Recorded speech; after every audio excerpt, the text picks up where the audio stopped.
Hello my friends, checking in from sunny Salt Lake City today. So happy that the sun is out. I am ready to start hiking and be out in nature and near the water. My note to do a yoga pose just came up. I have set those up in my phone so that no matter where I'm at, I can stop and do a yoga pose and really get into this training that I'm doing. Anyway, I just wanted to stop in and I'm thinking about having you guys follow me while I go through The Gifts of Imperfection by Brené Brown.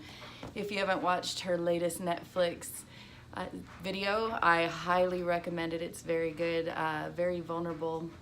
I love that the topic now is bringing up vulnerability and being able to admit the areas that we see as shortcomings and how our society has created being vulnerable as something weak or wrong. You know, we all have to put up this strong front that we never have any problems, we never have any emotions, you know, we're just happy and joyful and everything is easy and fun all the time. And Facebook and Instagram, you know, promotes those things. And I've never felt that way. I have always felt like being, well, and as I say this, I have to catch myself, let's be completely honest. There was a time throughout my marriage that I pretended like everything was okay and I was fine, and I didn't think I was. I thought that I was expressing my emotions and that everybody could tell, you know, that things were not so great. But I found out later, after I got divorced and everybody took off because they thought I had lost my mind and, you know, was deserting my children, and everybody had a story for what had actually happened, and it just wasn't true. It was very painful to hear people's stories about what they thought was going on. I apparently had become an alcoholic and was going out with my girlfriends, and I'd gone crazy, you know, hit my early 30s and just lost my mind and left my family, and that's not at all what happened. There was infidelity in my marriage that we tried to work it out. There were, and this isn't saying one side's right, one side's wrong. It just is what it is. You know, sometimes you run into things, and I didn't know how to deal with it because we had put up this facade for so long that things were so great that nobody could understand what happened. And because I didn't speak up, I'm the one that took the brunt of what happened. So anyway, I would challenge everybody to, if you know somebody's going through something, I received some information the other day from my mom, some judgment that I kind of knew had already been there. I am empathic, so I feel everything. You don't have to tell, you can tell me something, but I can feel, I'll ask a lot of questions, and it's to try to get to the truth, because I do know that sometimes we bring in our own stories, our own feelings, the way that we respond to things when we are asking questions of people. However, I can feel when somebody isn't being completely honest with me, and or just not saying anything. And so there was some judgment about the way that I was with my kids, that I was always attached to my phone and I was never present and I was always running, and there is absolutely some truth to that. And I did ask her, you know, to really think about that, because the other side is, part of the reason I was trying to escape was because I was hurting so bad and I didn't know what to do. That isn't an excuse for how I responded, because there is no excuse. We respond how we respond in situations, and I learned a lot, and I have a lot of healing going on with my children currently, because there was damage done during that time. There was never anything but good intention and love. I wanted to try to protect them from what was going on and what I was feeling, and I didn't realize that you have to feel it to heal it, and just pretending that it didn't exist didn't mean that there wasn't pain and that they didn't feel things also. So there's a lot of healing going on in my family, but I did challenge my mom to think about it. You know, when did anybody ask, when they were judging me on my response to how things were going, did anybody ever ask if I was okay? And they didn't.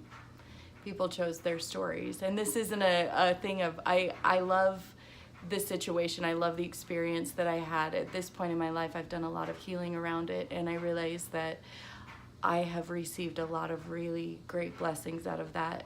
And the biggest one being self-love and forgiving myself for not handling things perfectly, and for, you know, portraying things one way, thinking that I was doing something that was so great and admirable, and realizing that really it wasn't. I was hiding, and I was not being honest, and I didn't want anybody to see my pain, and in turn what I got is no compassion. So it really is important in our situations that we are vulnerable.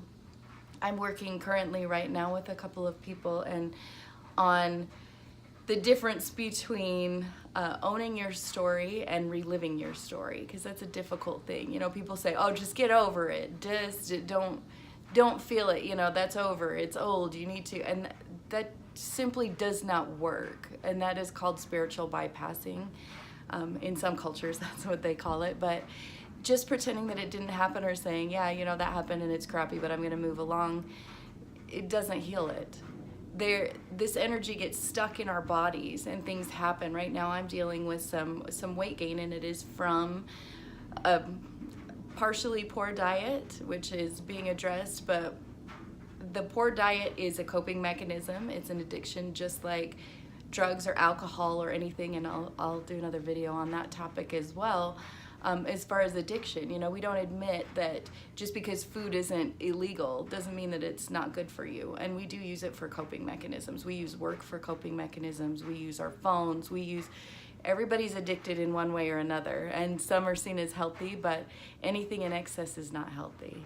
Long story being, I am healing this stuck energy within me, and I would love to walk with those of you that are doing the work as well, or challenge you to really look deep into why you're feeling the way that you are, any symptoms or ailments that you may have, and understand that our body speaks to us.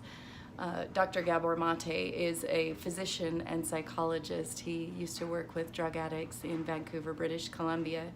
And if you're interested in any of this kind of work, I highly recommend that you watch his YouTube videos, because he talks about culturally where we are, and it does come down to vulnerability. Men have been asked to be strong and never shed a tear and don't admit when you're struggling, and so they just stuff everything down, and it's created a very volatile society. And for women, we're told, you know, just be pretty and go do what you're supposed to do. You know, you're supposed to be the most amazing mother and most amazing employee, and never complain about anything, and make sure that you're always smiling, and don't let anybody know when you're hurting or when you feel like you're failing, or when you just want to scream because it's too much.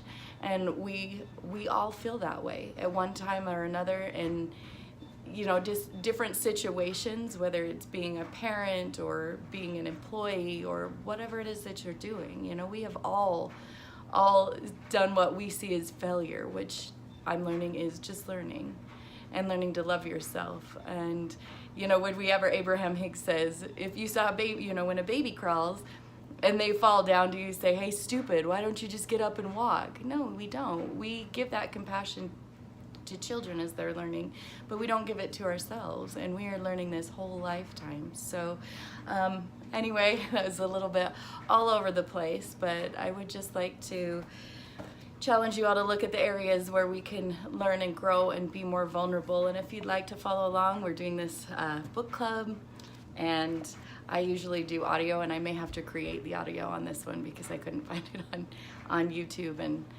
technology and I are just learning to be friends. So I just want to tell you all, I wish you the best. I hope your lives are going well. Springtime is coming.